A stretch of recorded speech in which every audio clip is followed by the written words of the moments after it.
Weddings, where social pleasantries mask cutting judgments. But who would have thought that one careless comment from my father in front of hundreds of guests would unleash a truth he never dared imagine? This isn't a story about a touching speech or family reconciliation.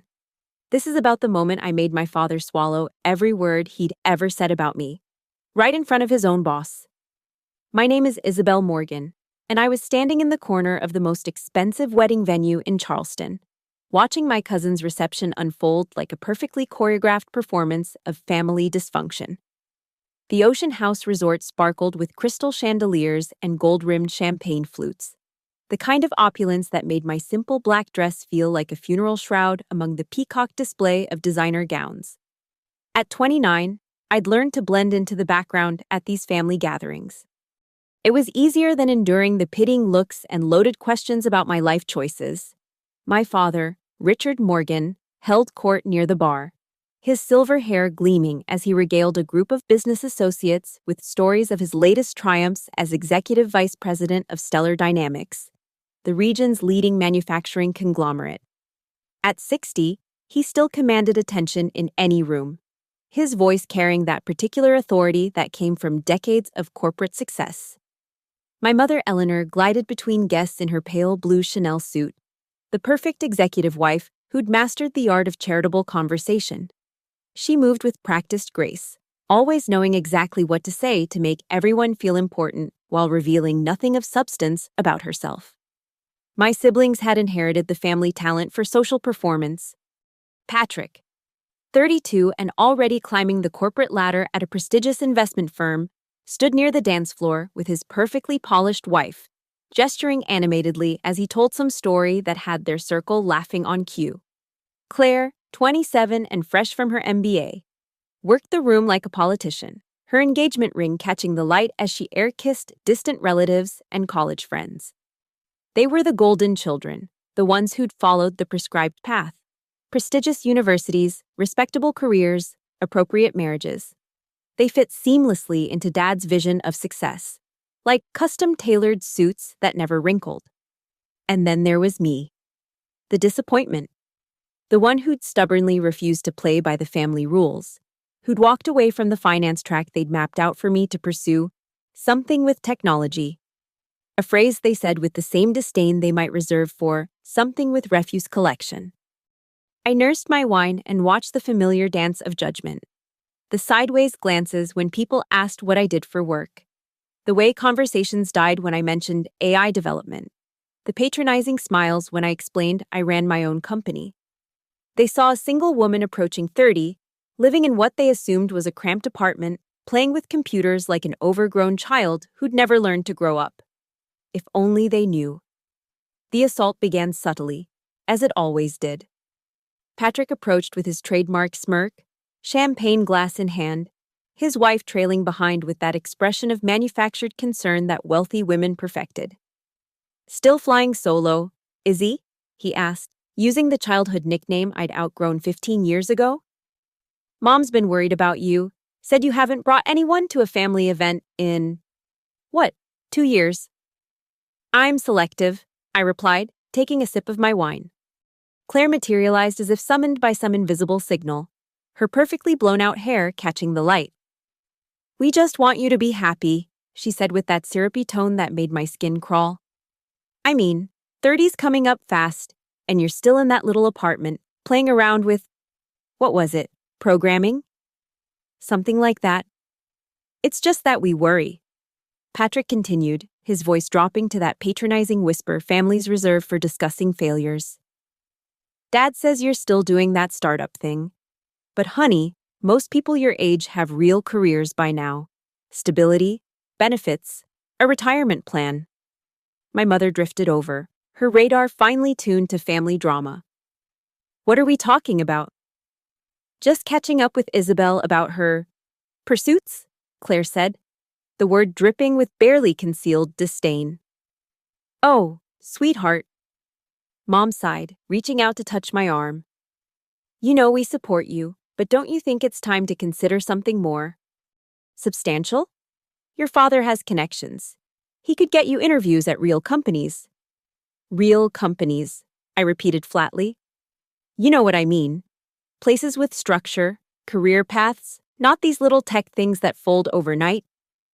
The circle was tightening. Other relatives had begun to drift closer, drawn by the familiar scent of family judgment. I could feel their eyes on me, waiting for the breakdown, the moment when the black sheep finally admitted defeat. That's when I saw him approaching, my father, with his chest puffed out in that way that meant he was about to make a pronouncement. Beside him walked George Camden, CEO of Stellar Dynamics, a man whose net worth made my father's salary look like pocket change. George, I'd like you to meet my family, Dad announced, his voice carrying across the immediate area. He gestured proudly to Patrick and Claire. My son Patrick, investment banking. My daughter Claire just finished her MBA with honors. Then his eyes landed on me, and I saw that familiar flicker of embarrassment cross his features. And this, he said, his tone shifting to something almost apologetic, is Isabel. Well, she's our biggest disappointment. The words hung in the air like a slap. I felt the collective intake of breath from the gathered crowd, the way conversations stopped mid-sentence around us. Some faces showed pity, others poorly concealed satisfaction at witnessing someone else's humiliation.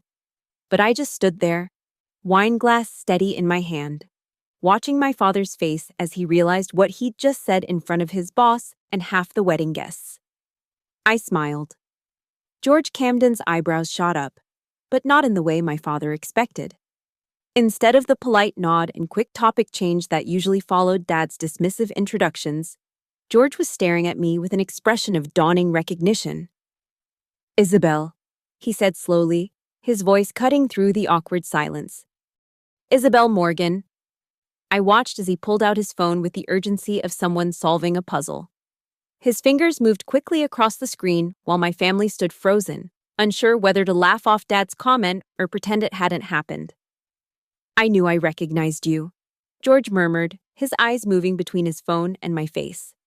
Then his expression shifted entirely, eyebrows climbing toward his hairline. Jesus Christ. The profanity at a wedding reception would have been scandalous enough, but George Camden wasn't finished. He turned his phone screen toward the growing crowd of onlookers, and I saw my own face staring back, the professional headshot from Forbes magazine, the one where I'm wearing a navy blazer and that subtle smile that the photographer said conveyed approachable authority. Isabel Morgan, the woman breaking AI coding barriers. George read aloud, his voice carrying across the reception hall. At 29, Morgan has revolutionized machine learning protocols with her company NovaLogic AI, turning down acquisition offers from Google and Microsoft to maintain creative control of her groundbreaking work. I could feel the energy in the room shift like a tectonic plate moving beneath our feet. The pitying looks evaporated, replaced by something much more interesting, shock, confusion, and in some cases, the dawning realization that they'd been patronizing someone they shouldn't have. My father's face had gone white, not pale, white, like someone had drained every drop of blood from his features. You're on the Forbes 30 Under 30 list, George continued, his voice growing more animated. And the cover story last month about emerging tech leaders, the quiet revolutionary. They called you? He looked up from his phone, his eyes bright with the kind of excitement that came from discovering you'd been in the presence of someone genuinely important. NovaLogic AI, you're the founder and CEO. The crowd had gone dead silent. I could hear the distant sound of the band playing, the clink of glasses from other parts of the reception, but in our immediate circle, nothing. Patrick's mouth was hanging open. Claire had gone very still, her champagne glass frozen halfway to her lips. My mother was the first to find her voice. Isabel, honey, why didn't you? Because nobody asked, I said simply, my voice carrying in the silence. Not once. Not ever. George was still staring at his phone, scrolling through articles. The valuation estimates here, they're saying NovaLogic could be worth over $2 billion by next year. He looked up at my father with something that might have been disappointment. Richard, You just introduced one of the most innovative minds in artificial intelligence as your biggest disappointment. The judgment in his voice was unmistakable. And my father, for the first time in my memory, had absolutely nothing to say. The silence stretched until Patrick, ever the opportunist, tried to salvage the situation. Well, of course we knew Isabel was doing well, he said with that practiced laugh he used when closing deals. We just didn't want to brag about it at someone else's wedding. I turned to face him directly, my voice level and clear. Did you? Did you know, Patrick? His confident smile faltered. I mean, we knew you had your little... My little what? I interrupted. Because 5 minutes ago, you were lecturing me about getting a real job. Claire jumped in, her voice pitched higher than usual. We've always been proud of you, Isabel. We just didn't understand exactly what you were doing. No, I said, my tone sharpening.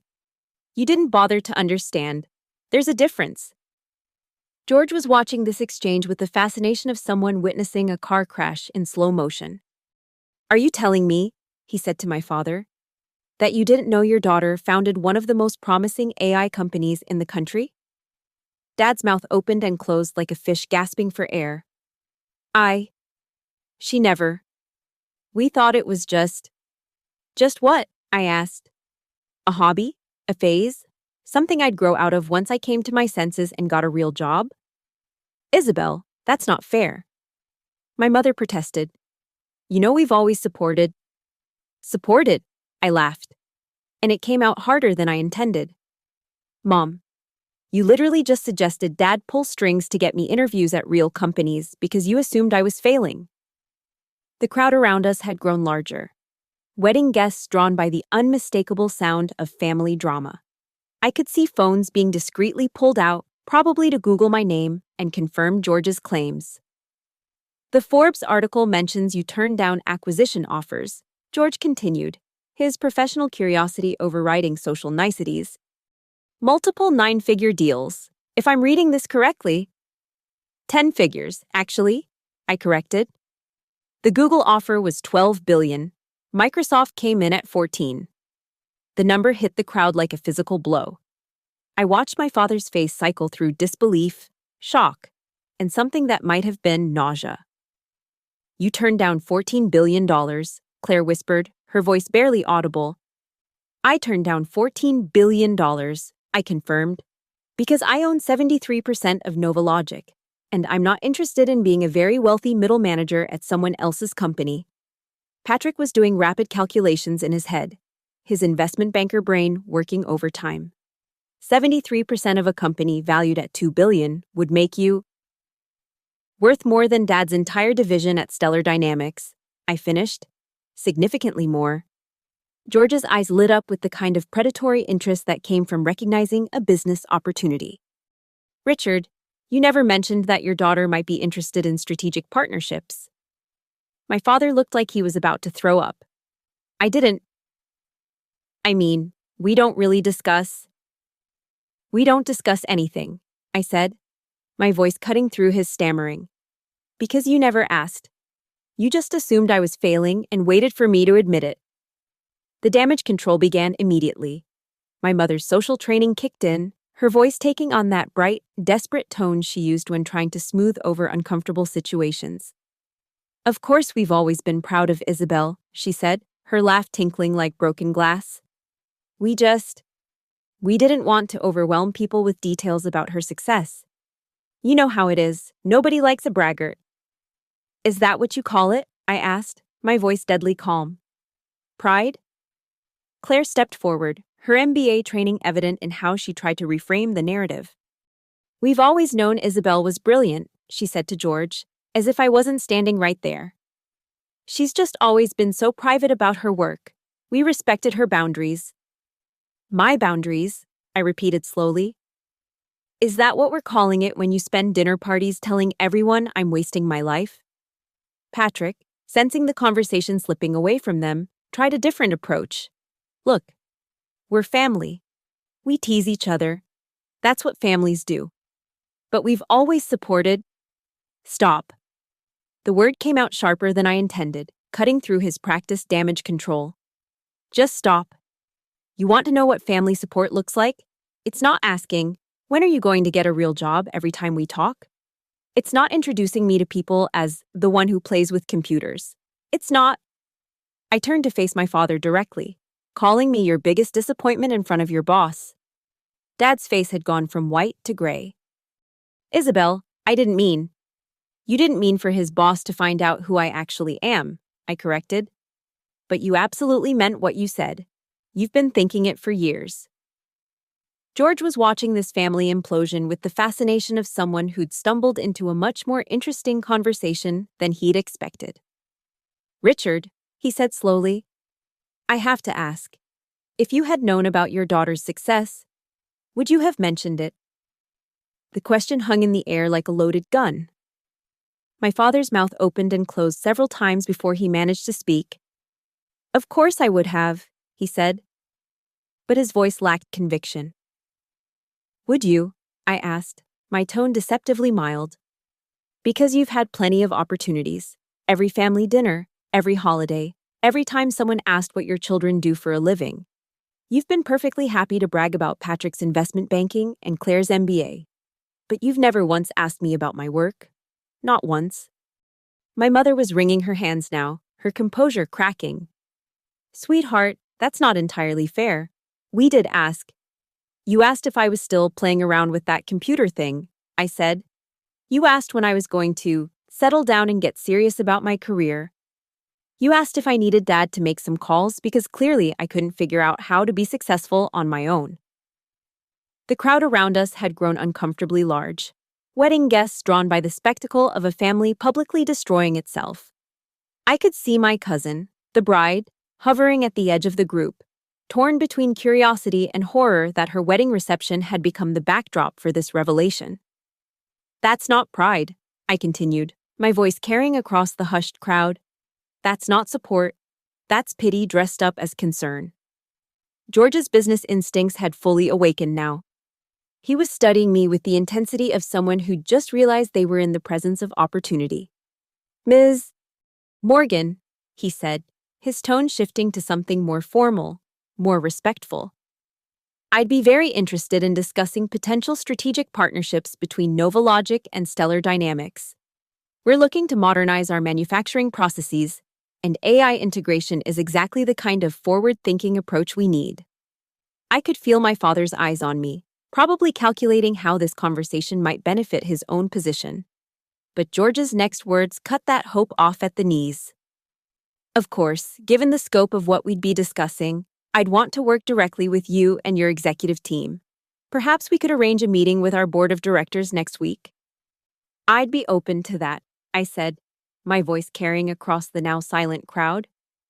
Though I should mention that NovaLogic has a policy of working directly with decision makers, I don't typically go through intermediaries, especially ones who might not fully understand the value of innovative technology. The words hit their target. My father's face went ashen as he realized what I was implying, that he, the executive vice president, would be cut out of any potential deal between his own company and his daughter's firm.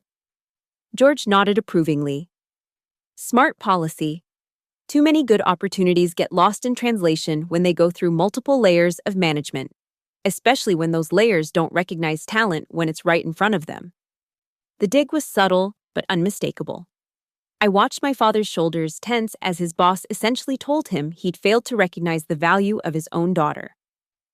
I have to say, George continued, his voice rising slightly so more of the crowd could hear, this is exactly the kind of innovative thinking that companies like ours need to stay competitive.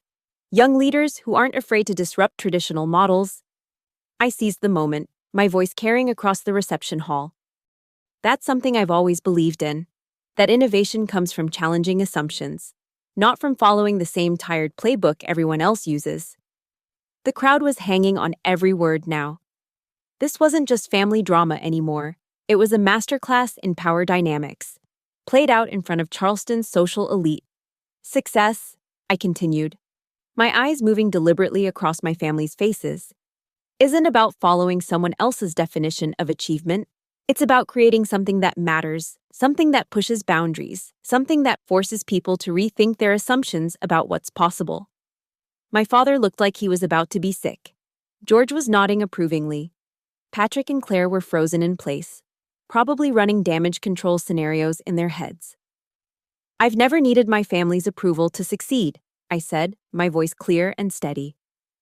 I've never needed their permission to innovate. And I've certainly never needed them to understand my worth before I could prove it to the world. George pulled out his business card, extending it toward me with the kind of deference usually reserved for equals. Ms. Morgan, I think this could be the beginning of a very productive relationship. As I took the card, I could feel the shift in the room's energy. The pity was gone, replaced by something else entirely: respect, admiration, and perhaps a touch of fear. I'll have my assistant call your office tomorrow to set up a meeting, George said, slipping his own card into his jacket pocket. I'm thinking we should involve the full board for this discussion. This kind of strategic partnership deserves executive-level attention. I nodded, maintaining eye contact. I appreciate that, Mr. Camden. It's refreshing to work with leaders who recognize innovation when they see it. The emphasis on leaders wasn't lost on anyone, least of all my father, who was standing there like a statue while his boss essentially bypassed him entirely. Richard, George said, turning to my father with an expression that was no longer entirely friendly. I'll need you to prepare a comprehensive report on our current technological infrastructure. Ms. Morgan's team will need to understand our capabilities before they can propose integration strategies. My father nodded mutely, probably realizing that he was now working for his daughter's timeline rather than setting his own. I turned to face the crowd that had gathered around us, my voice carrying across the reception hall with the kind of authority that commanded attention. I want to thank everyone for this enlightening conversation, I said, my tone perfectly composed. It's been educational to see how quickly perspectives can change when people finally have all the facts. The crowd was mesmerized. This wasn't just family drama anymore. It was a complete power reversal, played out in front of some of Charleston's most influential people. For those of you who might be wondering, I continued, my eyes sweeping across the assembled faces. Success isn't about meeting other people's expectations. It's about exceeding your own standards, regardless of whether anyone else recognizes your worth. I could see phones being raised, people recording this moment, probably already planning to share it with their own networks. The story of the disappointing daughter who turned out to be worth more than her father's entire company would be making the rounds before dessert was served. I've never needed my family's approval to build something meaningful, I said, my voice clear and unwavering. I've never needed their permission to revolutionize an industry, and I've certainly never needed their validation to know my own worth. George was watching this with obvious admiration. My father looked like he wanted to disappear into the floor. Patrick and Claire were frozen, probably calculating how this would affect their own standing in the family hierarchy. The beautiful thing about success, I said, taking a final sip of my wine, is that it speaks for itself. You don't need anyone else to announce it, defend it, or explain it away. I set down my glass and picked up my small clutch purse, checking my phone as if I had somewhere important to be, which, truthfully, I always did. Mr. Camden, I look forward to our meeting next week. I think you'll find that NovaLogic's capabilities align perfectly with forward-thinking companies that aren't afraid to embrace the future. As I walked away from the stunned crowd, I could hear the buzz of conversation exploding behind me. My father's voice, desperate and pleading, calling my name. My mother's nervous laughter. Claire's whispered damage control. But I didn't turn around. I'd said everything I needed to say. Thank you for listening to this story. I'd love to hear from you. Where are you listening from right now? Drop a comment below and let's connect. Don't forget to subscribe to the channel and share your thoughts about family dynamics and the power of proving your worth. What would you have done in Isabel's situation?